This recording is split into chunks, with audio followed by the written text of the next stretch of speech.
Pour des raisons de budget, la scène suivante sera entièrement bruitée à la bouche.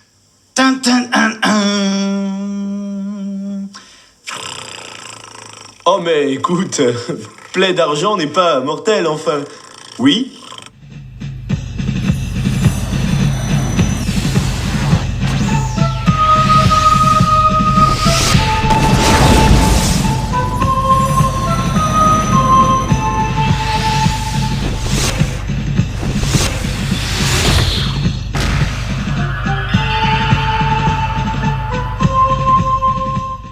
Et coucou les amis, c'est Aiolos Davy, j'espère que vous allez bien et je crois que vous avez compris de qui il s'agissait. Avec l'introduction, ça a dû vous mettre la puce à l'oreille. Donc une vidéo un peu spéciale aujourd'hui puisque c'est la première fois que je vais vous faire un comparatif. Et c'est pas un comparatif n'importe comment, c'est un comparatif entre deux statues, deux résines. Alors, je vais vous montrer tout simplement à quoi ça correspond. Voilà, donc il y a deux statues qui sont là. Il y a une statue effectivement limitée à 50 exemplaires et une statue limitée à 400 exemplaires. Et ça va vous paraître bizarre, mais je vous en montrerai tout à l'heure. Je vais garder celle qui est limitée à 400 et pas à 50 exemplaires. Alors, déjà, je vais vous montrer un peu. Hop, on dézoome un tout petit peu. Et pour vous montrer un peu, effectivement, où on est. Donc on est dans ma pièce, là où je présente un peu voilà, mes boîtes, j'essaie d'avoir le maximum de recul. Et aujourd'hui, voilà, il s'agit donc de notre ami Albafica, en statue donc du coup de Dragon's Abyss, Star Model de mémoire, je crois que c'était renommé comme ça le studio, donc Dragon Abyss. Et en fait, donc dans chaque boîte, nous avons donc, je vais vous montrer,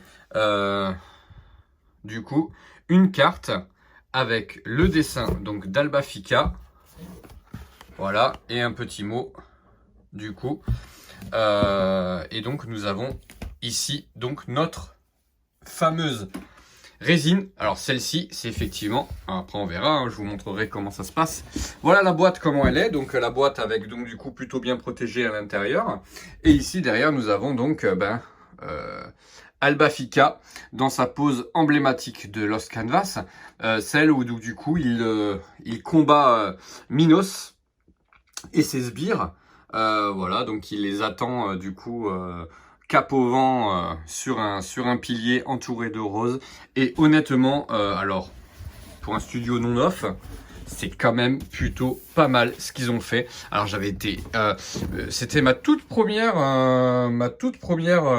résine, donc statue, cette Albafica, que j'avais touché à un prix plus que correct, on va dire, voilà, mais c'était ma première statue, j'en étais très content. Allez, on va pas passer plus de temps là-dessus, on va parler un peu de notre ami Albafica, bien sûr, mais on va parler des deux statues et des différences, parce qu'il y en a, bizarrement, ce sont les mêmes statues, mais il y a des différences. Donc on y va, c'est parti, on va voir à quoi elles ressemblent, place aux statues. Et voilà le résultat les amis. Alors, j'essaie de vous faire un éclairage, le meilleur éclairage possible. C'est pas ultra simple parce qu'il faut vraiment que ça se ressorte vraiment. Ça ressort pas en réel comme ça sort sur l'image malheureusement. Pourtant j'ai plein de points d'éclairage différents. Mais voilà, l'important c'est que vous voyez vraiment la différence entre les deux. Ce sont les deux mêmes statues. Tout à l'heure, bien entendu. Je vous ferai du coup un petit une vidéo portée, un peu déplacée, où vous verrez effectivement vraiment le détail des deux statues. Et ce qui est très étonnant, c'est qu'en fait vous verrez que elles ont une position similaire, mais différente. C'est très étonnant, parce que c'est les mêmes statues, sauf qu'effectivement vous avez une dorée et une mate. Alors, effectivement, moi, mon regard, il y a beaucoup de gens qui préfèrent la dorée, qui préfèrent l'aspect brillant. Moi, je préfère sur ces statues l'effet mat. Et c'est pour ça que je suis tombé sur ce statut-là, sur un groupe Facebook, et je suis très content d'être tombé dessus. Parce que je cherchais vraiment cet aspect mat-là, parce que j'ai Manigoldo et Asmita en mat. Et donc, Albafica faisait un peu tâche au milieu, parce que même si c'est une très belle statue, elle n'est pas avec les deux autres. Je suis honnête avec vous, je préfère quand même moi l'aspect mat au brillant, même si l'effet brillant est vraiment magnifique. Ensuite, là où je préfère effectivement la version mat, c'est qu'au niveau des cheveux, vous verrez quand je ferai le porter tout à l'heure, c'est que en fait les cheveux sont bleus et c'est très, je trouve ça plutôt beau, tandis que là on a un effet d'effet translucide que j'aime un peu moins. Ça reste une très belle statue, ça de ce côté-là, il n'y a pas de souci. On peut noter que c'est dommage de ne pas avoir mis une rose dans la main ou quoi que ce soit. Essayez de faire une pause. Alors, dans le dessin animé, je sais que c'est pas comme ça, mais voilà. Tiens, d'ailleurs, j'ai pas vérifié dans le manga comment il est quand il y a cette fameuse scène-là. En tout cas, c'est vraiment une statue magnifique. Ensuite, j'ai effectivement mon côté, alors vous le verrez, c'est que mes roses sont plus rouges que celle-ci, puisque cette version-là est un peu plus ancienne, on va dire. Donc les fleurs sortent un tout petit peu plus. Mais vous le verrez sur le porté tout à l'heure, quand je naviguerai entre les deux statues, vous verrez vraiment la différence. Alors, je sais pas ce que vous en pensez. Vous me direz laquelle est votre préférée dans la vidéo, dans les commentaires. Mais franchement, elles sont aussi belles l'une que l'autre. Hein. C'est juste que j'ai une toute petite préférence sur la couleur mat. Mais franchement, elles sont vraiment, vraiment magnifiques. Ce sont des statues qui tournent aux alentours.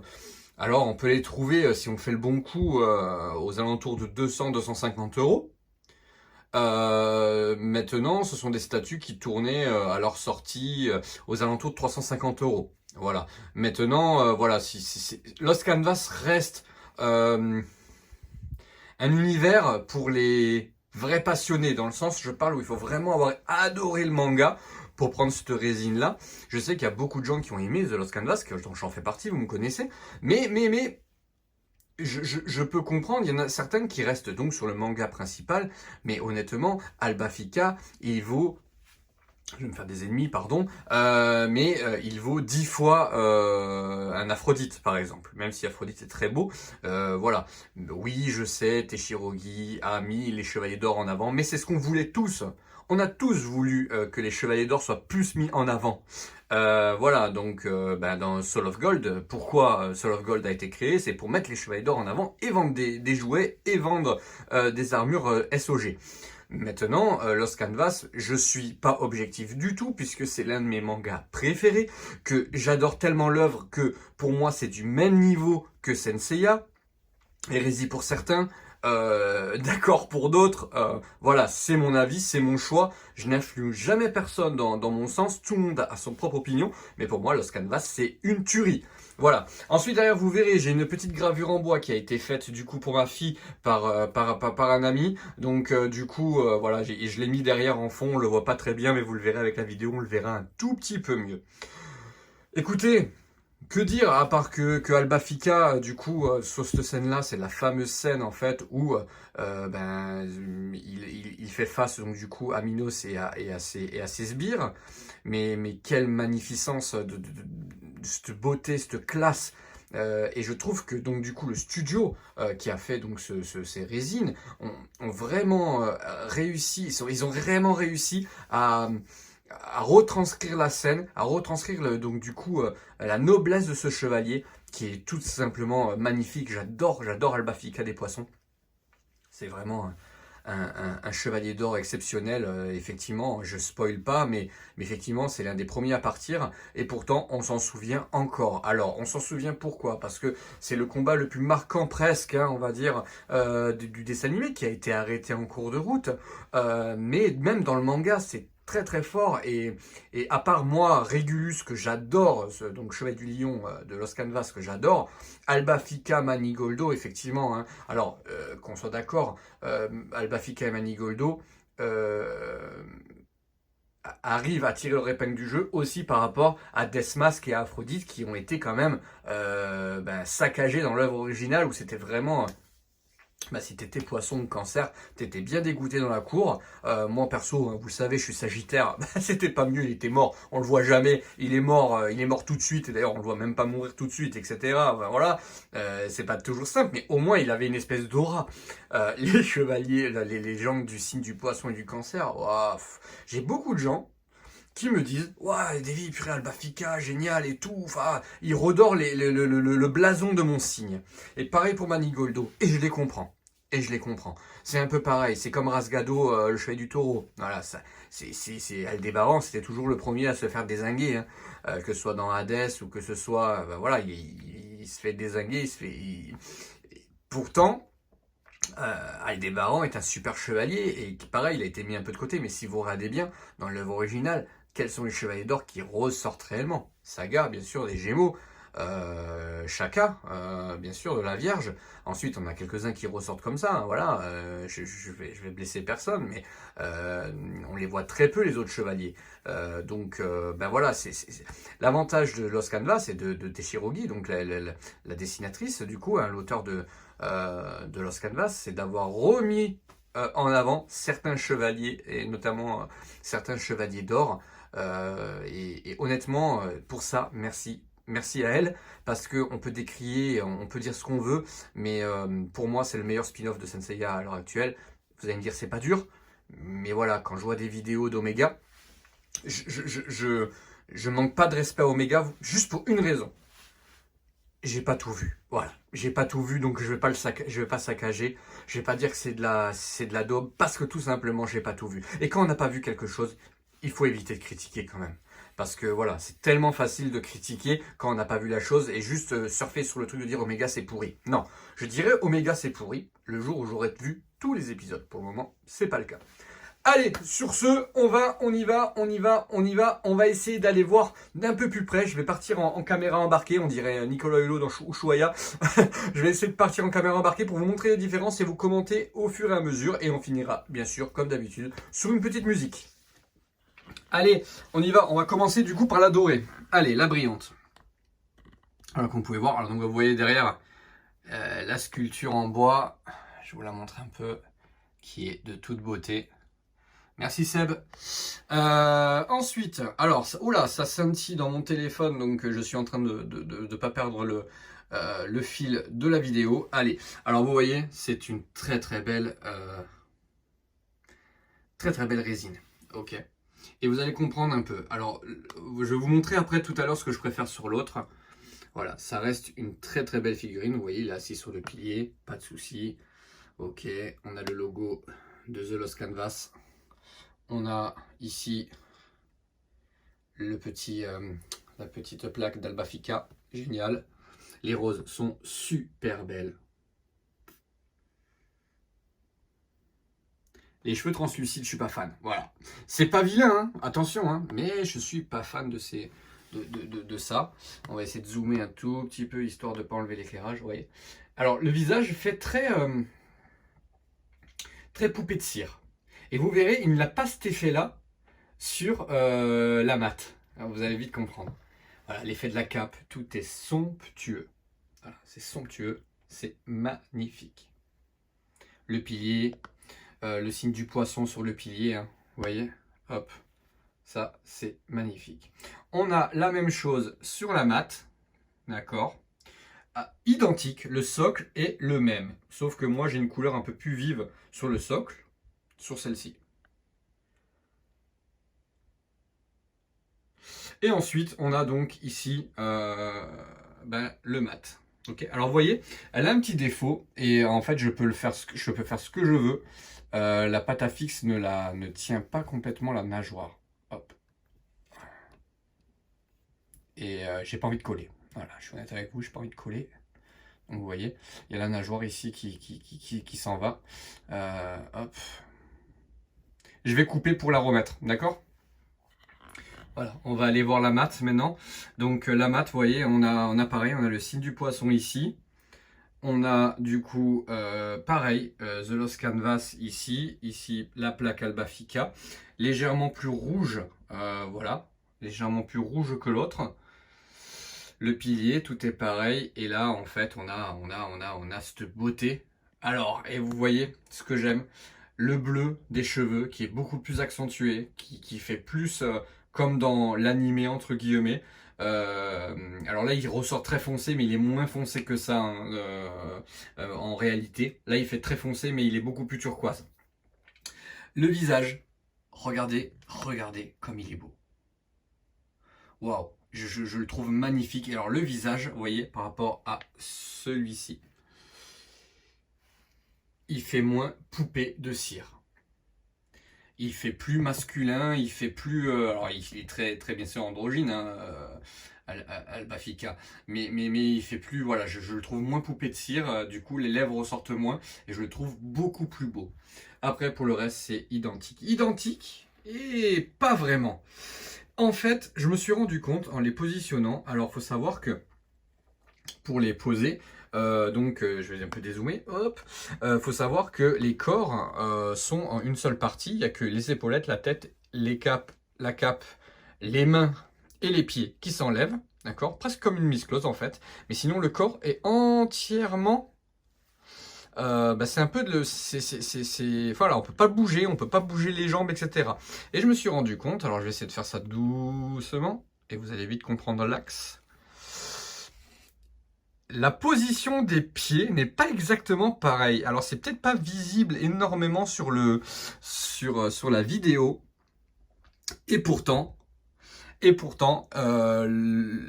c'est pas exactement la même chose. C'est pas exactement la même chose. Donc voilà, il y a une petite différence en termes de... Vous voyez, je sais pas si vous pouvez le voir, je vais essayer de vous les mettre vraiment côte à côte.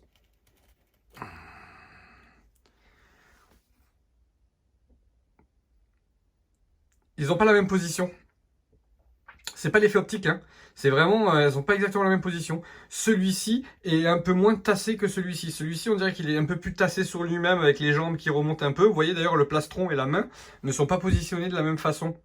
Donc voilà, mais rien de grave, hein, honnêtement, elles sont aussi belles l'une que l'autre. Mais voilà, c'est vraiment fou. C'est que les statues sont pas exactement pareilles, elles ont peut-être pas, pourtant c'est le même moule, hein, à mon avis c'est exactement le même moule, mais bon, celle-ci elle est limitée à 50 exemplaires et celle-ci est limitée à 400. Voilà, écoutez les amis, vous savez ce qu'on va faire? On va poser ça en direct, on va dézoomer un peu et on va discuter de ces deux statues. Voilà, on va pas parler encore 40 ans, juste pour vous dire qu'effectivement celle-ci arrive dans ma collection, donc la version mate, et la version brillante du coup s'en va de ma collection. Je ne vois pas l'intérêt de garder ces deux statues, parce que tout simplement, il n'y a pas d'intérêt d'avoir deux statues qui sont quasiment similaires. D'accord? Donc effectivement, elle s'en va de la collection, mais elle ira chez un collectionneur, je suis sûr, fan de Lost Canvas, et ça j'en suis plutôt content. Maintenant, qualité et défaut des deux statues, comme je vous ai dit, je vous ai bien expliqué. Voilà, moi je suis un peu plus fan de la couleur des cheveux sur la mat et la couleur de l'armure mat que je trouve un peu plus jolie et plus uniforme, surtout avec celle que j'ai actuellement. Voilà les amis, et écoutez, on se fait une petite vidéo, alors on va filmer, on va mettre de la musique comme à mon habitude, hein, vous me connaissez, je finis jamais une vidéo sans musique. J'espère que ça vous a plu, ce petit comparatif entre les deux statues, Dragon Abyss, Star Model, hein, de mémoire, après derrière ils ont changé de nom il me semble. Alors malheureusement ils ne continuent plus les statues de Lost Canvas, mais TJA, hein, Titan Jackie Art, continue un peu le Lost Canvas, donc je suis content. Voilà, c'est les seules statues que je veux moi aujourd'hui dans ma collection, à part Aiolos.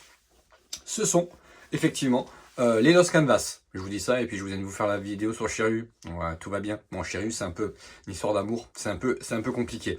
Mais voilà, donc et puis niveau place aussi, parce qu'il faut pas que je fasse n'importe quoi au niveau de la place non plus. Mais j'en suis très content. Écoutez les amis, si vous voyez cette vidéo, vous savez que le 20 novembre, on est donc à Istres, sur notre premier salon. Et bien sûr, il y aura une vidéo, ce sera sans doute la prochaine vidéo sur le salon de Istres avec Univers Seiya. Je vous embrasse très fort, prenez soin de vous et à très bientôt.